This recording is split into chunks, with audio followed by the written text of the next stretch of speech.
Okay, now we are still in topic 4, Measurement and Verification Plan, Part 2. The 6 components in the M&V plan is the analysis procedure for calculating saving.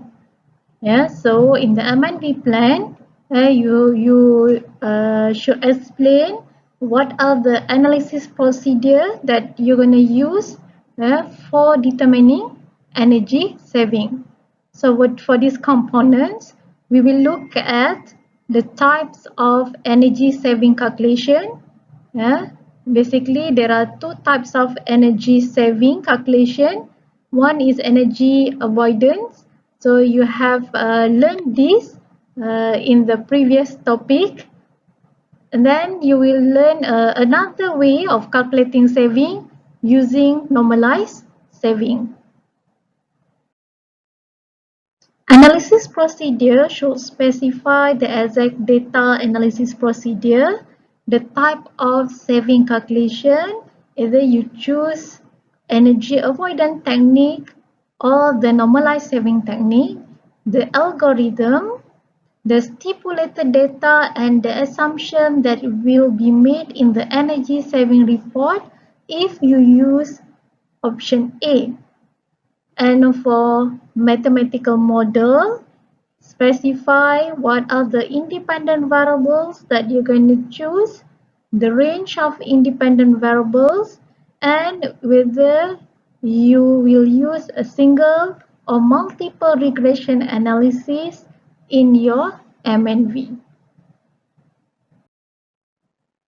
Now we look into the two types of energy saving.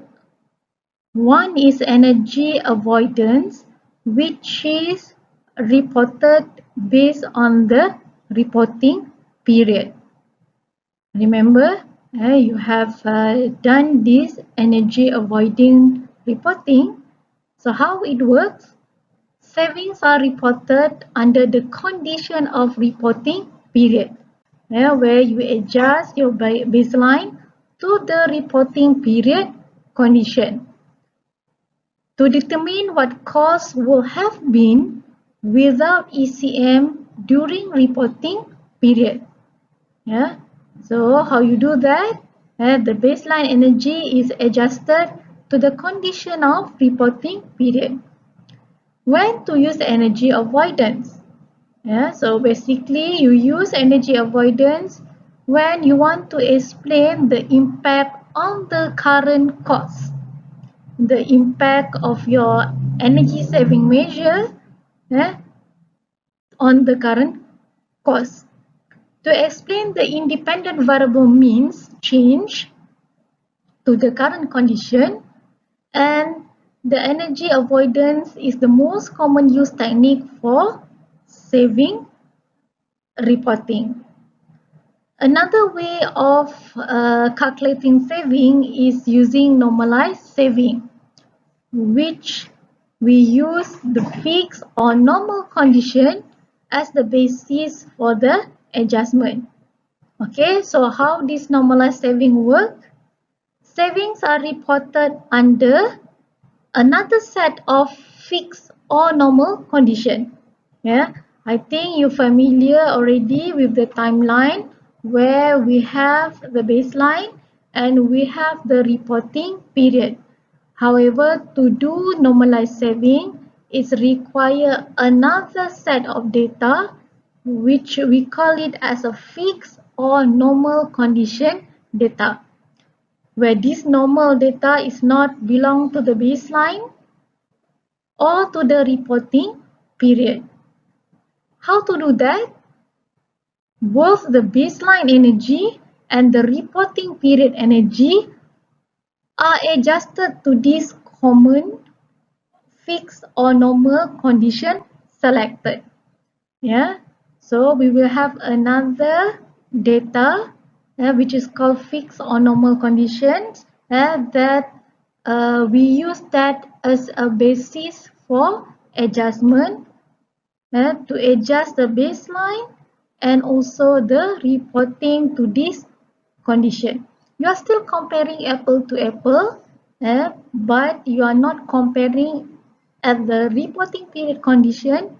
In this case, you normalize the condition, so you report it at another fixed or normal condition that you identified. So when to use this normalized saving? To explain saving compared to normal variables condition. So this is the case when your reporting periods, the data you found that is not normal. For example, during the reporting periods, you have or you experience the condition of like haze, or the weather are very hot, which is not usual. Yeah? In this case, you don't want your savings are reported under this temporary condition, or unusual condition. So you want your report to be your saving to be reported in a normal condition, so you can choose other data which is you found that or you identify this data outside the range of the reporting period. Okay. For example, another example in university or in educational building, you don't want your report or your reporting period is during the school break condition or semester break condition, which is this is not the usual condition of the university, which occur a short time in a year. In that case, you can choose a normal or usual condition to report your saving. Okay, so when to use?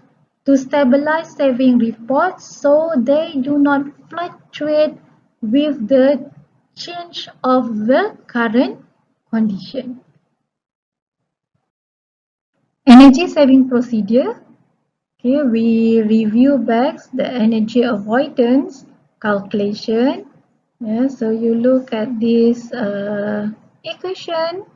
Energy avoidance is equal to adjusted baseline energy. So adjusted baseline energy. So you already adjust the baseline to the reporting period minus reporting period energy plus minus non-routine adjustment of baseline energy to reporting period condition. Okay, so if you look properly at this equation, there is no routine adjustment here. Why? Because the routine adjustment we have done and we have considered it, and we in this equation we simplify it in here. If you remember the first energy saving equation, baseline energy minus reporting period energy plus minus routine adjustment plus minus non-routine adjustment. In this case, the routine adjustment term gone because we already adjust with it, or we already consider it by adjusting it by adjust the baseline, and you denote it as adjusted baseline energy in this equation. Okay, step 1. Baseline energy is normally calculated by first developing a mathematical model. This is especially for option C and sometimes for option B, which correlates the actual baseline energy data with appropriate independent variables. These independent variables include temperature, production, occupancy, etc. That you identify that in the baseline period. And the base mathematical model can be a single or multiple linear regression. And step 2, you do the baseline energy adjustment, where the reporting period independent variable, for example CDD, during the reporting period of each month, you substitute into this mathematical model to produce the adjusted baseline energy. Okay, and the energy avoidance is the difference between the adjusted baseline and the reporting period energy. Okay, so by doing this, you comparing the baseline and the reporting period energy at the reporting period condition. Now let's look at the example of energy avoidance. Okay, step 1, we develop the baseline mathematical model. For example, for option C, this again as we use option C as an example. Okay, so you will have a 1-year baseline data. Remember, we have learned this for option C because you're using a whole facility method and you're using a monthly utility bill. The baseline data required a 12-month data which cover the one cycle of the energy and independent variables change. Okay, so for option C, 1 year is the best for the baseline data. Okay, so we have here a 1 year data from June 2010 to May 2011, and this is the independent variables.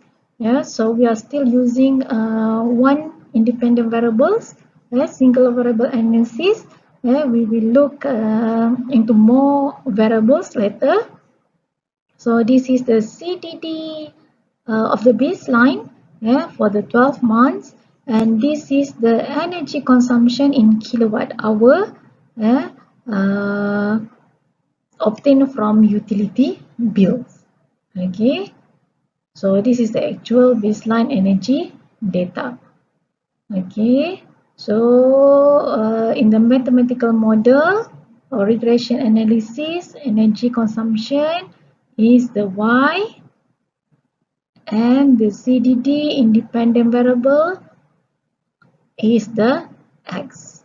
Okay, so using this data, you can plot the regression model using Excel. Okay, so you use scatter plot. So and in the Excel, there is option that you can choose to display the equation, the linear regression equation, and the respective determination coefficient, which is R square, that indicates the correlation of your independent variables with energy consumption. Okay, so for this example, the equation here is y equal to 670.01x plus 267,478.53, and r square here is 0.82. Yeah, so in this case, since this r square is greater than 0.75, as recommended, as required by IPMBP, so this regression model is acceptable to use for MNV to do adjustment for the baseline. Okay, for step 2 and 3, substitute the reporting period variables into the baseline equation that we have developed earlier and calculate the energy avoidance. Okay, so here is the data for the reporting. Yeah, so you can see there are 3 main columns here. So the first column here is the reporting period data, and this another column here is the adjusted baseline data calculation, and the third column here is the energy saving, or energy avoidance. Okay, so again, this is the reporting period measurement data. Yeah, in this example, I use 12 months periods of reporting period data. Yeah, again, we have discussed about this in previous topic. How long you need for the reporting period data? Yeah, again, the best is to have a one cycle data that represent your reporting period condition, which is in this case option C, 1 year is the most suitable data. Okay. However, as I mentioned and as we discussed earlier, when there is a constraint by the building owner and the ESCO to wait for a longer period, for example, in this case 12 months, especially when they are reporting saving for their energy performance contracting, so they can upon their agreement between ESCO and building owner, they can choose a few months of savings, saving to be reported, to be included in the contract. But again, I advise after 12 months, after complete 1 year period of reporting, do again the MNV, so that you can have a complete reporting period for your saving. Okay, second column here is CDD. CDD during the reporting period of the 12 months data. Okay, and this column is the reporting period consumption obtained from utility bill. And for the baseline data, adjusted baseline data, we use the baseline equation. So this is the baseline equation that we developed here. So I split it into two here. This first term is called sensitivity, and the second term of the equation is the constant. Okay, so in the step 2, we substitute CDD into this sensitivity equation. Substitute, for example, in June 2011, the CDD is 831.5. So substitute this CDD into X. So you will get 557,113.32. And this is the constant. So to get the adjusted baseline energy here, you add up these two terms from the sensitivity and constant. So you will get the adjusted baseline energy here 824,592 kilowatt hour. Okay, So third step, we calculate the energy avoidance, which is the difference between adjusted baseline energy and the reporting period consumption.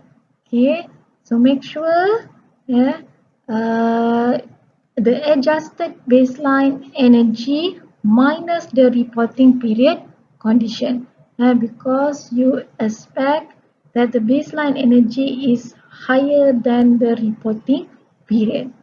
Okay, in this example, in June 2011, you get negative 709 kilowatt hour. This means negative means no saving. For the rest of the month, you can see a positive value here means there is saving occur in each month. To get the total saving, you total up the saving for each month. Okay, so this graph visualize the procedure that you did in this table to calculate saving. So the blue curve here represent the baseline energy.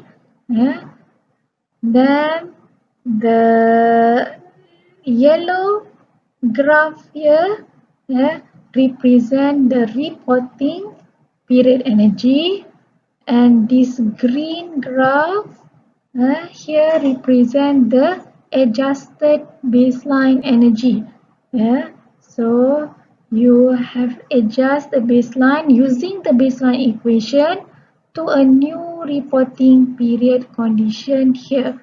So now you are comparing baseline and reporting energy at the same condition, which is at the reporting period.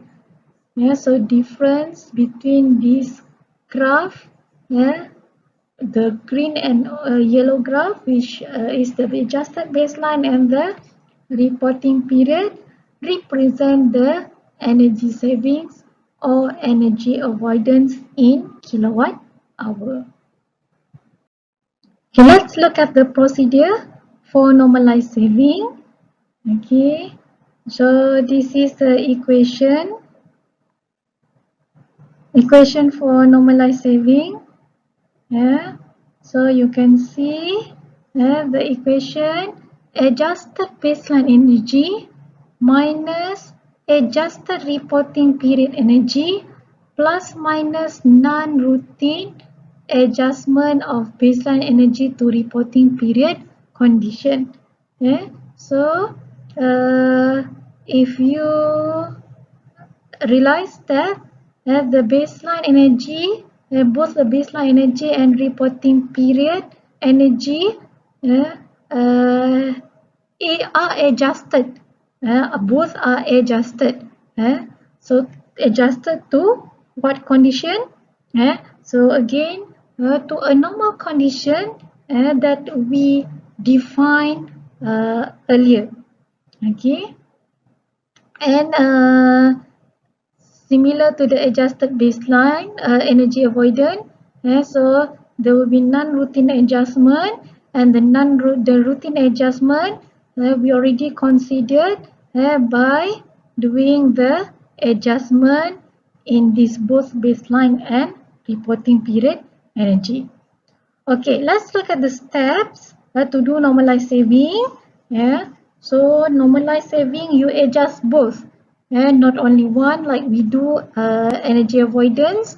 We adjust only to the baseline energy, but for normalized saving, we adjust both the baseline and reporting period energy to another set of condition, which is called the fixed or the normal condition data. Okay, step 1, adjust baseline energy and adjust reporting period energy using a mathematical model. Okay, so for the normalized saving, you will have two equation. Well, one is from the baseline and another one from the reporting. Okay, so let's explain in a more simplified way. So we have baseline and we have reporting condition. Okay, now yeah, uh, if you remember, for the energy avoidance, we adjust baseline to the reporting period condition. But for this normalized saving, you will adjust baseline to another set of condition, reporting to another set of condition, which we call it as normal. Okay, so to do that, to adjust baseline to normal condition, so you need a mathematical model for the baseline and also mathematical model for the reporting. Then from this model, you will get equation for the baseline. So I put here YB, B is baseline equal to MXB plus C, and another equation for the reporting, YR equal to MXR plus C. So how do you adjust the baseline and reporting? So the normal data that you have, you substitute this normal data into this baseline equation and this normal data into this reporting equation. So then you will get this adjusted baseline, and you will get the adjusted reporting. So the normalized saving is a difference between the adjusted baseline energy and adjusted reporting period energy with respect to the fixed or normal condition that you set earlier.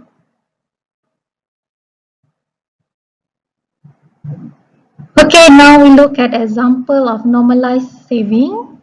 So as I mentioned earlier, for normalized saving, we're gonna have two equation, two regression model, one from the baseline and another one from the reporting period. So you can see this is a table represents the baseline energy data. So I have 12 months data here with 12 months CDD and 12 month energy consumption obtained from utility bill. So from the baseline energy data, as usual, so I develop a regression model for the baseline energy data. Why we develop equation for baseline? Because we want to use this equation to adjust the baseline data. So this equation represent your baseline data.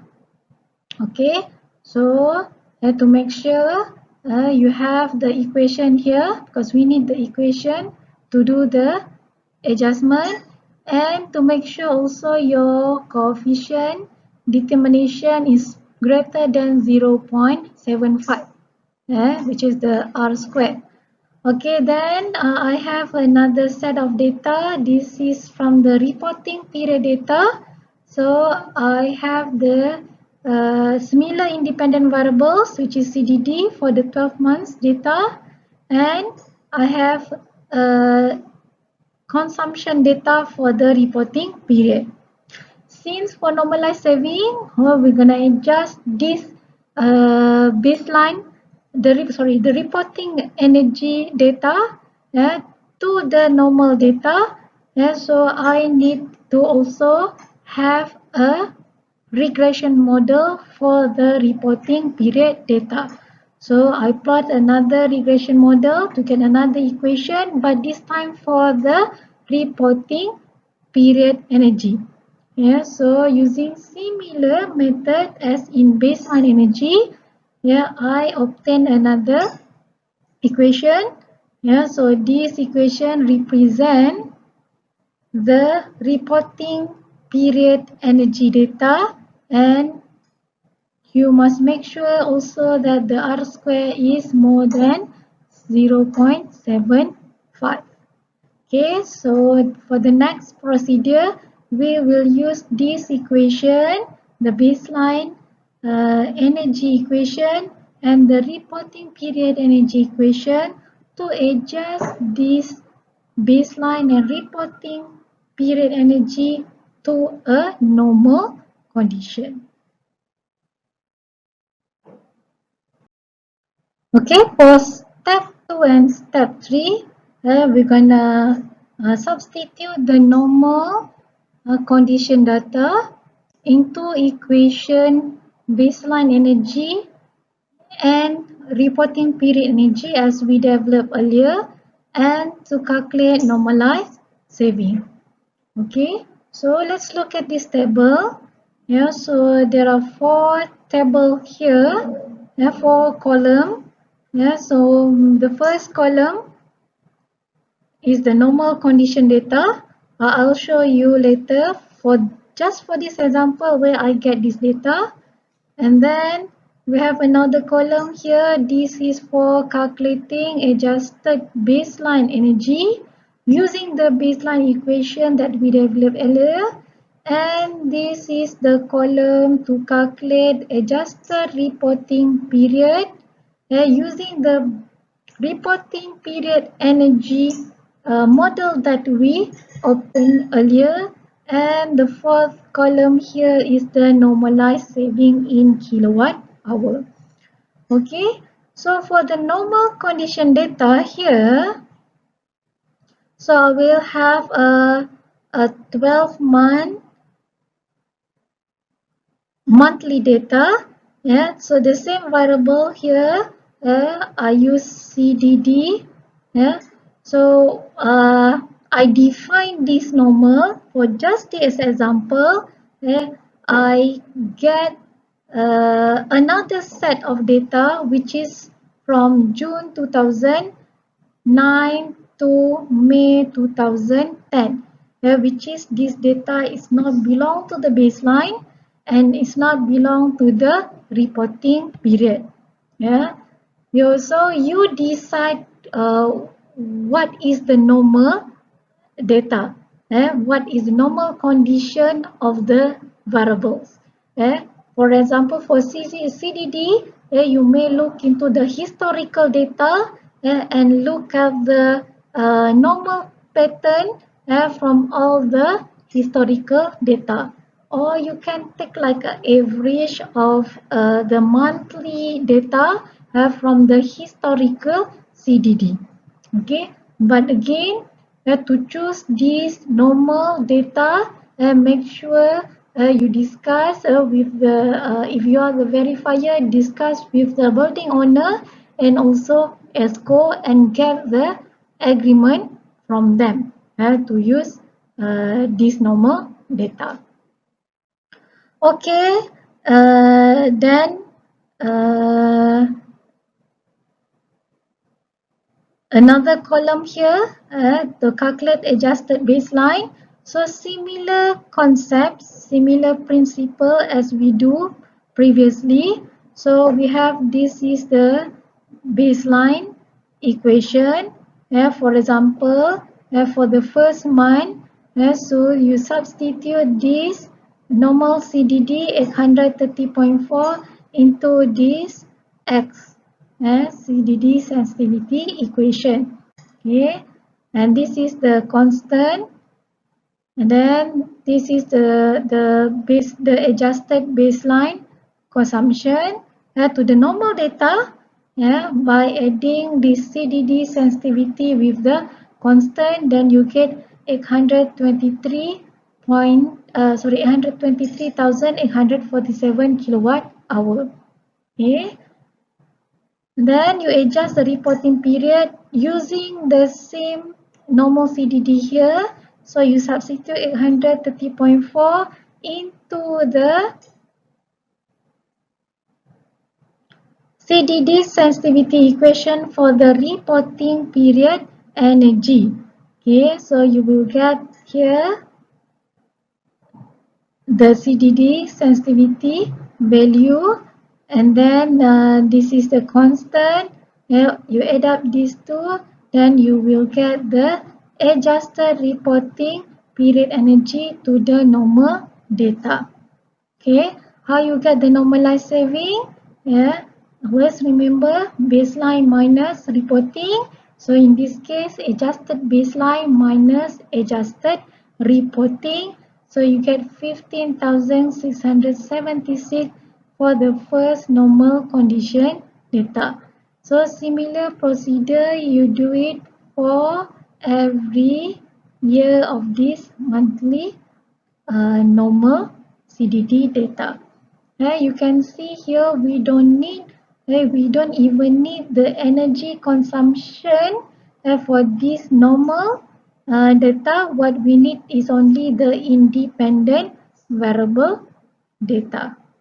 Okay, calculate the normalized saving for each month, then you total up the normalized saving. Seven component in the MNV plan is applying utility prices to calculate saving. Yeah, so in reporting the MNV, so we are not only reporting the kilowatt hour of savings, but we also calculate in terms of the cost of saving in monetary value such as ringgit. Okay, so for this component, we're gonna look at the energy price, pricing technique, and also pricing example. Energy price are sometimes change. So in reporting energy saving, use the same price for baseline and reporting period. Yeah, so you will compare the same price.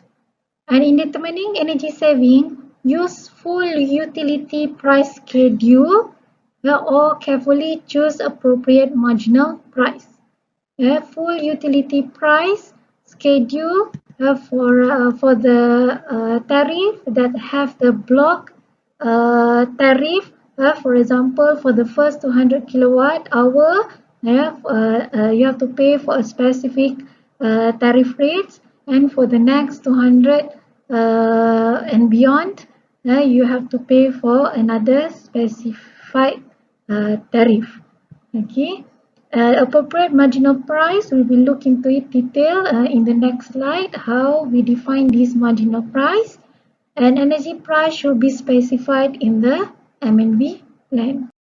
So when you calculate the cost of energy, apply the energy price to the energy consumed in the adjusted baseline and in the energy used during reporting period. Or adjusted reporting period energy use if normalized saving is reported. And use the full price structure from the utility as I mentioned earlier. If you have a block of energy consumption with different tariff rate, and then you multiply with each of these tariff in each of these block. And this full price structure from utility, especially when you use option C, the whole facility, or option D. And use the true marginal price when you use option A and option B.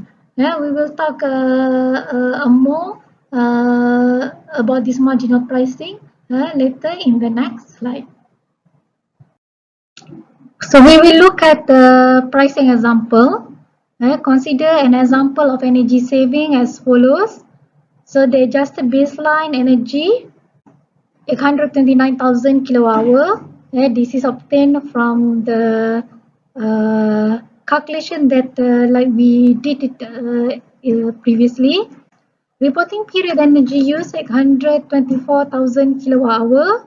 So from this adjusted baseline and reporting, the different from this adjusted baseline and reporting energy use, the energy savings is 5,000 kilowatt hour. So we will calculate the cost of savings applying different tariff structure. Okay, example applying price structure TNB tariff B. So consider TNB electricity price structure tariff low voltage commercial tariff B with a different price for consumption in each range of monthly consumption. And so this is example of tariff with a different block of energy consumption or a different tier of energy consumption. For example, the first 200 kilowatt hour per month, tariff rate is 43.5 cent per kilowatt hour, and for the next 201 kilowatt hour per month onwards, the rate is 50.9 cent per kilowatt hour. So when applying a price structure with a different price block for each blocks of energy consumption, to make sure you multiply the price with separated adjusted baseline and reporting period. So do not calculate the energy saving first and then multiply with the price blocks. This is because the price blocks may fall at a different tier for the adjusted baseline and for the reporting period. Okay, for example, here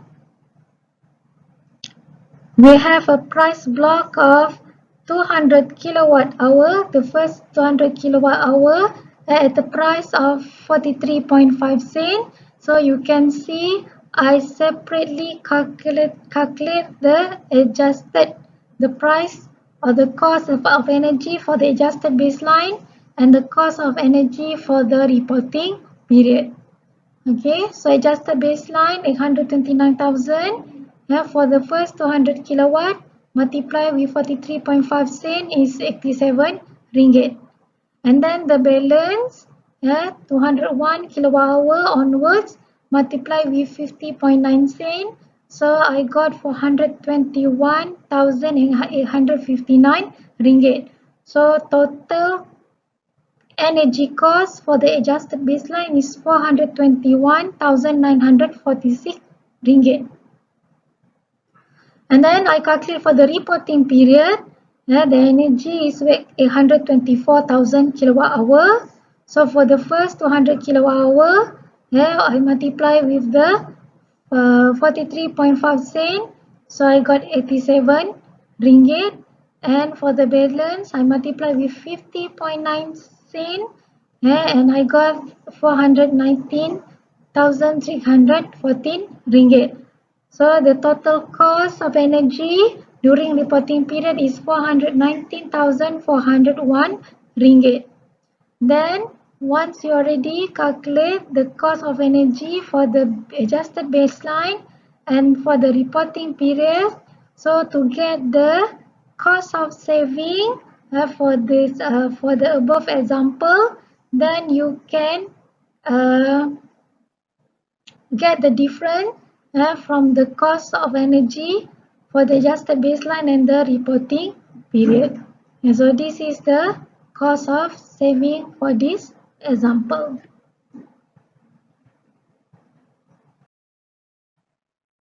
Okay, for option C or D, you can use a single price for each month but must use the same price.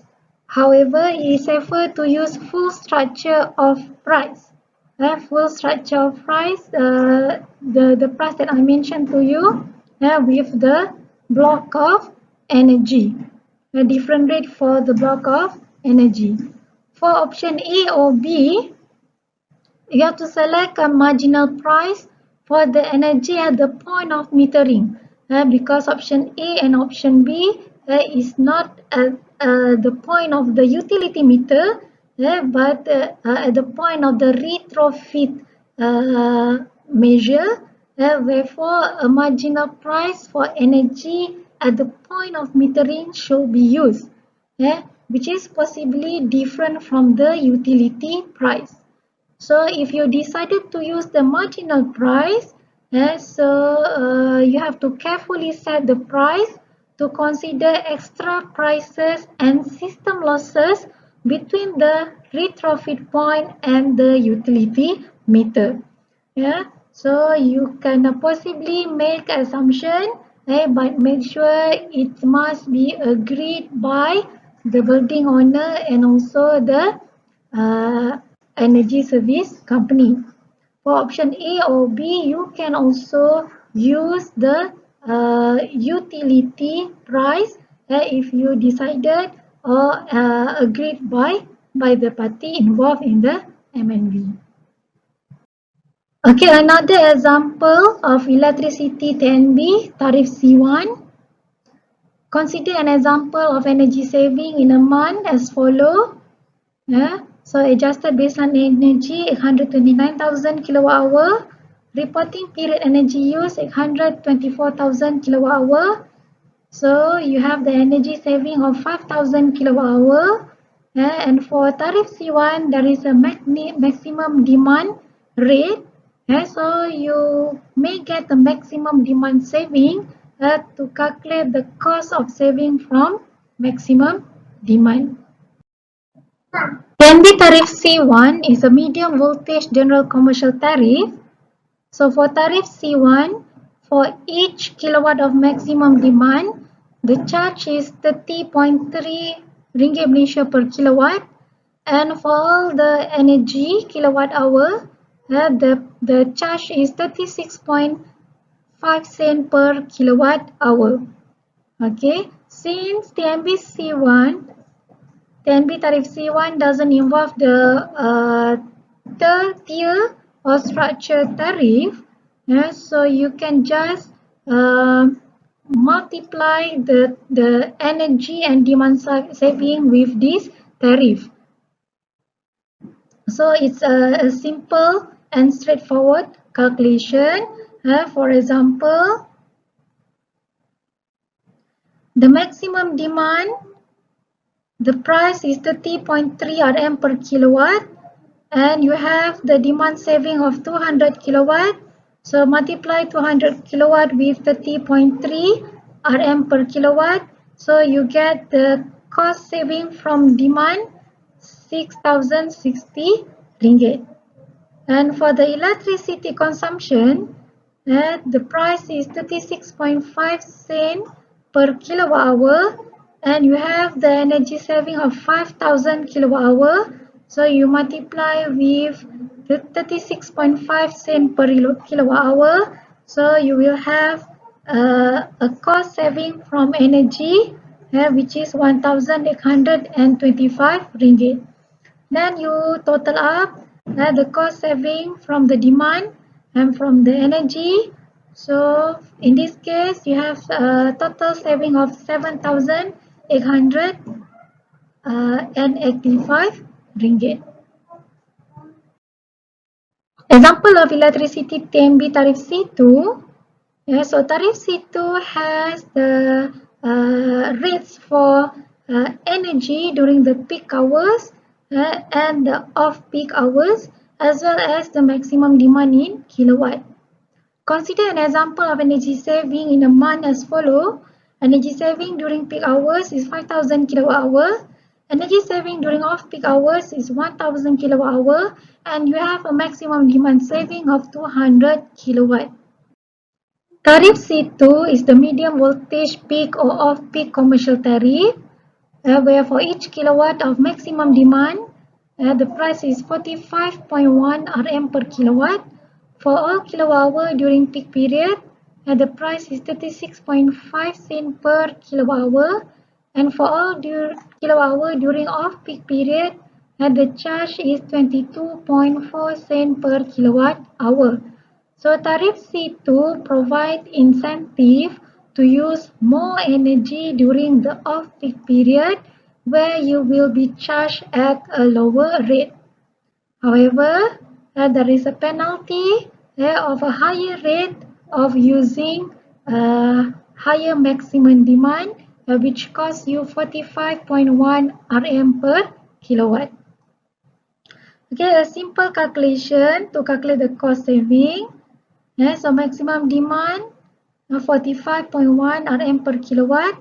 So you have 200 kilowatt of maximum demand. So you time with 45.1 Rm per kilowatt, then you will get 9,020 ringgit Malaysia of cost saving from maximum demand saving. And for electricity consumption during the peak period, so the price is 36.5 cents per kilowatt hour. So if you have 5,000 kilowatt hour of energy saving during the peak period, so multiply with 36.5 cents per kilowatt hour, then you will get the cost saving from energy saving during the peak period. And for consumption during off-peak, the price is 22.4 cents per kilowatt hour. So if you have 1,000 kilowatt of saving, so you multiply with 22.4 cents, then you will get the cost saving during the off-peak period. Then total up these three elements, the cost saving from maximum demand, energy saving during the peak and off-peak period, so you will get the total saving. So usually TNB will have a different meter that measure the energy used during the peak period and off-peak period. The next items in the MNV plan is meter specification. So under this meter specification, we will look into the metering equipment, meter accuracy, electrical measurement, and measurement and equipment some reference which I provide. The measurement equipments are used to measure and record the baseline energy data, the post-retrofit energy data, and also some independent variables and also static factor. So other measurement includes such as current, voltage, the power factor, chill water energy, steam flow, operating hours, temperature, humidity, pressure, and etc. All measurements have a degree of uncertainty regardless of precision and accuracy.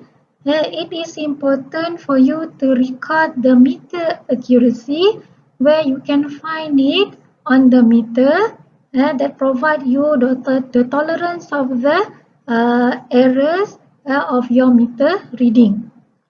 So this uncertainty are caused by limitation of the measurement equipment, the equipment itself, which is called systematic error, the way or skill of making measurement, which is called random error.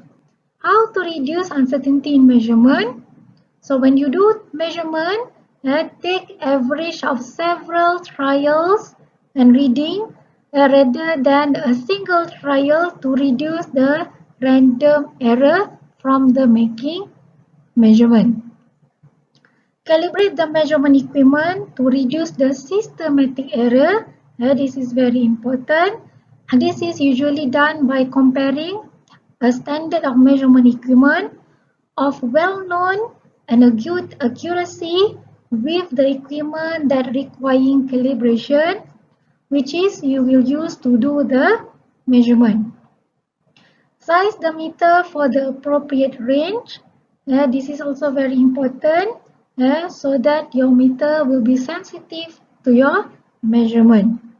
And use the same meter for baseline and during the reporting period measurement to have a consistency and the same of error and accuracy from the same meter. Class of meter accuracy. So the class of meter accuracy developed by American National Standards Institute, ANSI. ANSI C12.2 is an ANSI standard that describes accuracy and performance criteria for 0.2 and 0.5 accuracy class of electricity meter. So meter under this ANSI standard has accuracy of class of meters which is 0.2 and 0.5. So class 0.5 is for electric meter with absolute accuracy better than plus minus 0.5% of the nominal full scale reading. On the other hand, class 0.2 is for electric meters with absolute accuracy better than plus minus 0.2% of the nominal full scale reading. When you do electrical measurements involve resistive loads such as incandescent lamps and resistant heaters without blower motors, measurement of amperage and voltage alone are adequate to define the weightage. This is because the power factor for resistive load is 1.0. However, when measuring power of resistive load, make sure the electrical waveform of the resistive load is not distorted by the harmonics that may come from other devices, not just the measured device only. So weightage of electrical load can be obtained by measuring amperage, voltage and power factor. However, it is advisable to always measure using the true RMS 1 meters to include all possible unexpected power factor and harmonic disturbance. Okay, for more detail about measurement equipment, I provide you a reference here from IPMVP Volume 1, Chapter 5, the MNV Plan, Chapter 7, MNV Issues, and Appendix for region-specific materials. Also, I provide, also you can refer to ASHRAE Guidelines 14, in the Annex A for details about the measurement of various physical characteristics of equipment used in energy subsystem. NC C12.2 physical aspect and performance criteria for 0.2 and 0.5 accuracy class electricity meter. ASHRAE Guideline 14, Section 7 for guidelines on instrumentation and data management. And NC C12.1 acceptable performance criteria for new types of AC, watt-hour meters, demand register pulse device, instruments, transformer, and auxiliary devices.